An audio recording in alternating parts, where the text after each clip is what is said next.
আসসালামু আলাইকুম বন্ধুরা, আজ আমি আপনাদের সঙ্গে শেয়ার করব সবচেয়ে সহজ ও সেরা স্বাদের কাঁচাগোল্লা মিষ্টির রেসিপি।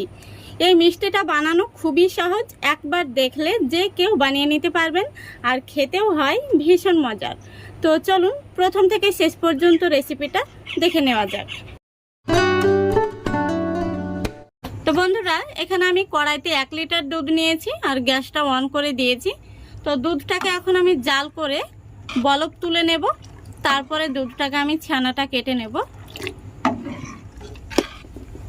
দেখুন বন্ধুরা, দুধটাকে আমি খুব ভালো করে জাল করে নিয়েছি, 2 থেকে 3টা বলক তুলে নিয়েছি। এখন আমি গ্যাসটা অফ করে দিচ্ছি। এখানে একটি টিপস ফলো করবেন, ছানাটা কাটানোর সময় গ্যাসটা অবশ্যই অফ করে দিতে হবে।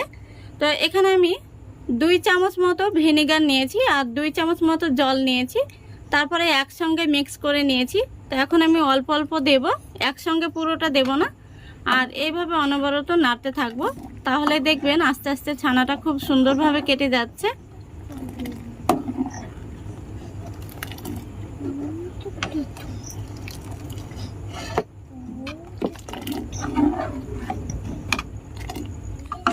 দেখুন বন্ধুরা, খুব সুন্দরভাবে কিন্তু ছানাটা কেটে গেছে, দেখতেই পাচ্ছেন। এই দেখুন। তো এখন আমি ছানার জলটা ছেঁকে নেব। দেখুন, আমি একটি স্ট্রেনার বসিয়ে দিয়েছি আর স্ট্রেনারের উপরে আমি একটি সুতি কাপড় দিয়ে দিচ্ছি। এবার আমি এইভাবে ছানাটাকে ছেঁকে নেব। দেখুন, এবার আমি ঠান্ডা জল দিয়ে ছানাটাকে এভাবে ধুয়ে নেব, যাতে এর মধ্যে ভিনেগারের টক ভাবটা না থাকে। খুব ভালো করে কিন্তু জল দিয়ে ধুয়ে নিতে হবে, নইলে এর মধ্যে টক ভাবটা থেকে যাবে। তো এইভাবে আমি এখন জলটাকে একটু চিপে নিচ্ছি, তারপরে আমি আবারও একবার ঠান্ডা জল দিয়ে ধুয়ে নেব। দেখুন, আমি একটি হাঁড়ির মধ্যে আবারও ঠান্ডা জল নিয়েছি। এখন আমি এইভাবে পুরো ছানাটাকে খুব ভালো করে ধুয়ে নেব। এইভাবে খুব ভালো করে ধুয়ে নিলে এই ছানার মধ্যে কিন্তু আর কোনোভাবেই টক ভাবটা থাকবে না।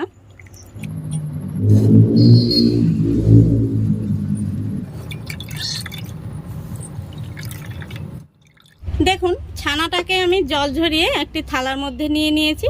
তো এখান থেকে আমি অর্ধেক ছানা তুলে রাখছি আর বাকি এই অর্ধেক ছানাটাকে আমি মেখে নেব। এর মধ্যে আমি দিয়ে দিচ্ছি 1 চা চামচ চিনি। এবার আমি খুব ভালো করে এই ছানাটাকে ডলে ডলে একটু মেখে নেব।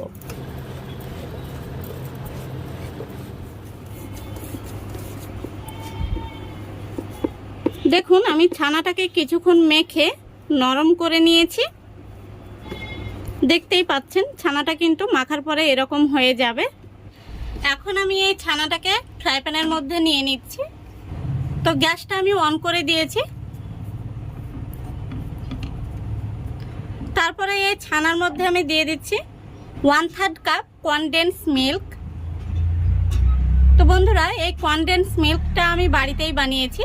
আপনারা যদি দেখতে চান তাহলে কমেন্টে লিখে জানাবেন, আমি আপনাদের রেসিপিটা দেওয়ার চেষ্টা করব। এখন আমি এই ছানাটাকে কিছুক্ষণ জাল করে নেব। তো এইভাবে কিন্তু অনবরত নাড়তে হবে, নইলে তলা থেকে লেগে যেতে পারে। দেখুন, কিছুক্ষণ জাল করার পর মিশ্রণটি এরকম হয়েছে। এখন আমি মিশ্রণটিকে এই থালার মধ্যে নিয়ে নিচ্ছি। দেখুন, সম্পূর্ণ মিশ্রণটি আমি থালার মধ্যে নিয়ে নিয়েছি।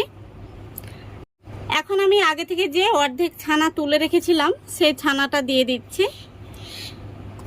এই মিশ্রণটি গরম থাকা অবস্থাতে কিন্তু খুব ভালো করে মেখে নিতে হবে, খুব বেশি গরম থাকা প্রয়োজন নেই, কুসুম গরম অবস্থাতে মেখে নিতে হবে। খুব ভালো করে আমি মেখে নিয়েছি। তো এখন আমি কাঁচাগোল্লা শেপ দিয়ে নেব।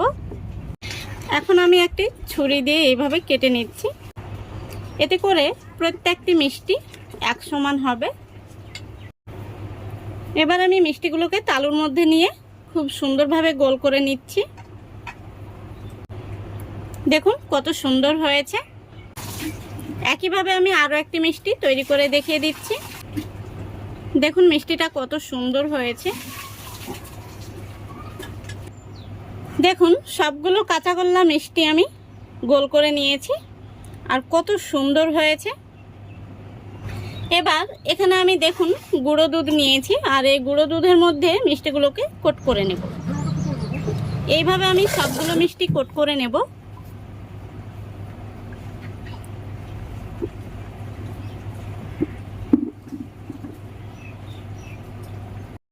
দেখুন মিষ্টিগুলো কোট করার পরে দেখতে কত সুন্দর হয়েছে। তো বন্ধুরা এই কাঁচাগোল্লা মিষ্টিটা বানানো কিন্তু খুবই সহজ, আপনারা যে কেউ বানিয়ে নিতে পারবেন। আমি একটি মিষ্টি আপনাদের কেটে দেখিয়ে দিচ্ছি। দেখুন মিষ্টিটা কত সুন্দর হয়েছে। তো আজকের এই রেসিপিটা আপনাদের ভালো লাগলে অবশ্যই লাইক কমেন্ট শেয়ার করে দেবেন এবং চ্যানেলটিকে সাবস্ক্রাইব করে অল নোটিফিকেশানটি অন করে সঙ্গে থাকবেন। আজকের মতো এখানেই বিদায় নিচ্ছি। সবাই ভালো থাকবেন, সুস্থ থাকবেন। খোদা হাফেজ।